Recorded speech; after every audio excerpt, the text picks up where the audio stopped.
Danny Flexent here for Seconds Out. Delighted to be joined by my good friend Amir Khan. Amir, how are you? I'm doing really well. It's nice to be here at the Bivol Ramirez fight.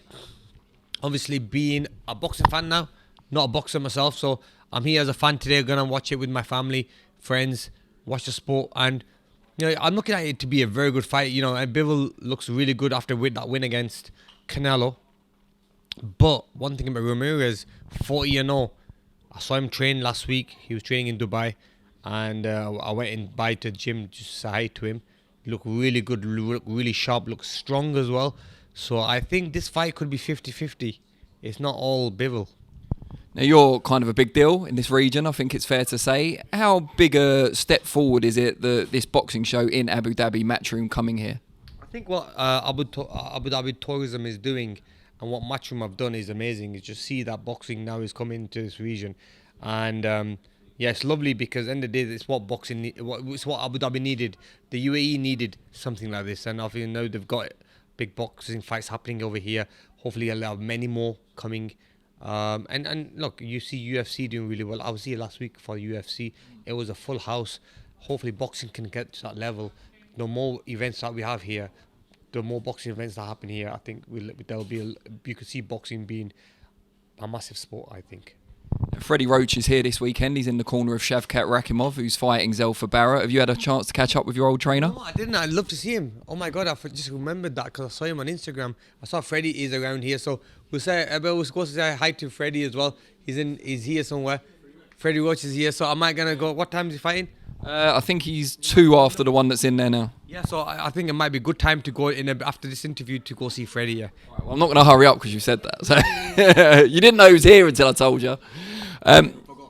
Let's just catch up on some boxing stuff because we haven't spoken for a while. We actually spoke, I think, last time in the build-up to Ben Eubank because I asked you to pick a winner. Yeah. And as it turned out, you didn't need to because the fight didn't happen. Yeah. How surprised were you by that development? You know what? It is quite sad, isn't it? Because both fighters trained so hard, and a week of the fight, the fight gets cancelled. I like Ben. I think he's a fantastic fighter. It would have been a great fight for him to show how good of a fight he is, stepping up to that level. But then obviously got caught, was tested positive. I don't know the outcome since then. I'm not been following it, but let's hope he comes out clear or admits where the fault was and he sorts himself out. Now with Eubank, obviously being in training camp, that is going to frustrate a fighter for a very long time. It's going to piss him off. He's going to be thinking that I trained so hard for a fight like this, which goes back to their fathers. You know what I mean? So yeah, I do feel for them. But what do you do? I just hope that both fighters could one day sit down together and talk about it, and maybe, or maybe come and have it. They can have an understanding, maybe, and maybe the fight should happen down the line some way or another. But at the moment, and look, he got caught positive, yes, but yeah, maybe it's a valid reason for the fight not to happen, because at the end of the day, someone's life is on the line. If it was something a bit smaller than that, and something that wasn't like a drug or something, then it's a little bit different. But when there's drugs involved in a sport, someone's life's on the line. So really, I think the fight should have been called off. Do you feel that if a boxer's found with something banned in their system, that's just the end of it? No matter what, regardless of their reasons, excuses, etc. It doesn't matter then what the reason, how it got into the body.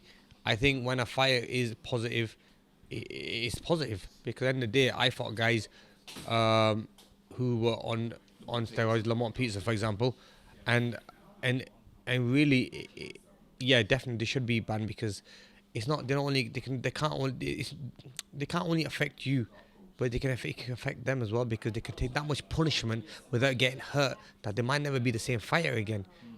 Taking that much impact. So you have to worry about them as well. So I think what the board needs to do then is, when someone gets tested positive, they have to really think 2-3 times about their decision that they're going to make, because at the end of the day, that if the person's done it once before, he can do it again.